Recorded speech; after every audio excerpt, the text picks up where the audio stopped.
bienvenue sur la chaîne pour une nouvelle vidéo dédiée au corrigé du concours adjoint administratif principal 2e classe pour la session 2025. C'est une épreuve particulière qui dure 1h30, coefficient 2, et qu'à partir de 8 pages de documents, 3 à 5 questions appelant des réponses brèves ou sous forme de tableau est destinée à vérifier les capacités de compréhension du candidat et son aptitude à retranscrire les idées principales des documents. Donc dans ce sujet, nous voyons qu'il y a un grand nombre de questions, une première série de questions de 7 points à partir du document 1, ensuite une seconde série de questions de 5, ensuite les questions 3, 8 points relatives au document 3. Le premier document traitait du plan France Ruralité, une instruction pour accélérer dans 4 priorités. Le 12 juin dernier, la ministre déléguée chargée des collectivités territoriales et de la ruralité a envoyé une instruction à l'ensemble des préfets de France. Et donc cette instruction permet d'accélérer dans 4 priorités. Il fallait lire rapidement le document et ensuite répondre aux 3 questions que nous allons voir. Le second document est un document des Échos qui concerne la police municipale pour les communes des dépenses en forte hausse. Vous savez que de plus en plus de communes se voient dotées de policiers municipaux et donc cela a bien évidemment un coût.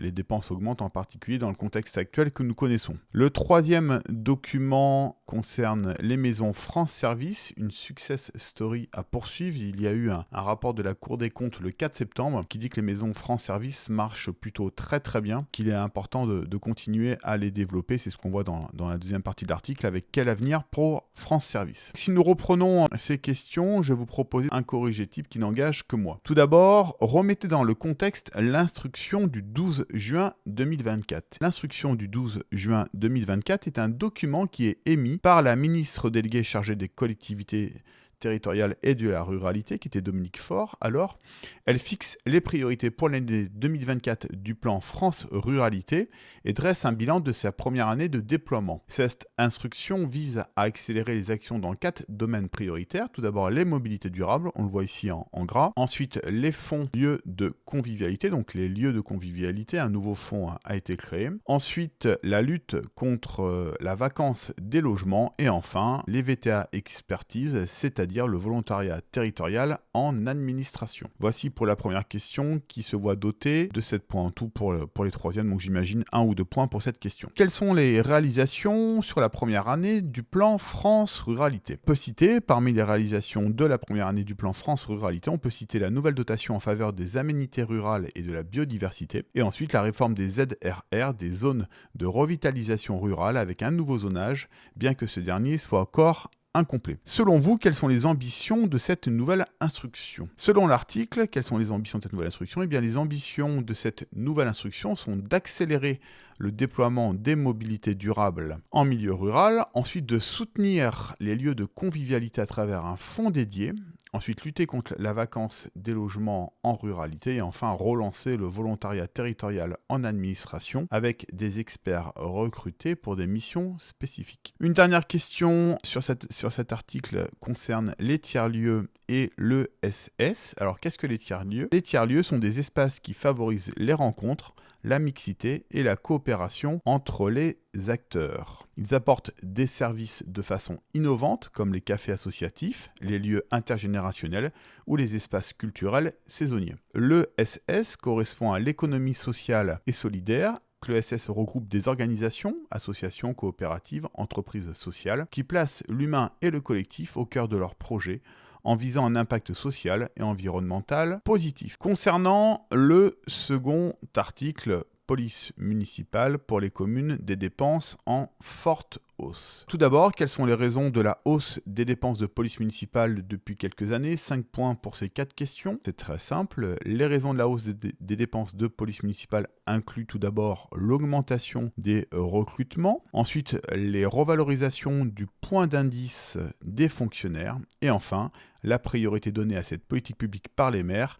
notamment ceux élus en 2020. Donc l'ensemble des informations sont évidemment dans cet article. Qu'est-ce qui impacte les dépenses de police municipale ? Tout d'abord, le caractère touristique d'une commune.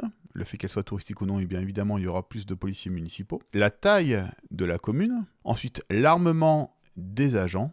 Enfin, les investissements en construction, en rénovation de bâtiments et en achat de matériel et de véhicules. Il vous était demandé ensuite, à partir des infographies de l'Observatoire des finances et de la gestion publique locale, de recenser dans un tableau l'évolution depuis les 3 dernières années des dépenses de fonctionnement et d'investissement de police municipale des communes. Donc les 3 dernières années, c'est 2021, on voit ici 3,4, 2022, 9 et 2023, plus 7,6%. Il convenait de faire un tableau simple avec l'année, dépenses de fonctionnement, dépenses d'investissement. Pour 2021, concernant les dépenses d'investissement, ce n'est pas noté. En revanche, pour 2022, on voit que c'est 29%, pour 2023, 45%, tandis que les dépenses de fonctionnement augmentent de 3,4%, 9% et 7,6%. Donc on fait un petit tableau de la sorte et vous aurez des points pour cette question. Enfin, qu'entendons-nous par l'expression Beauvau des polices municipales? Eh bien, elle fait référence à un chantier ouvert par le gouvernement pour réfléchir au rôle et à l'évolution des missions des polices municipales. C'est marqué ici où vous voyez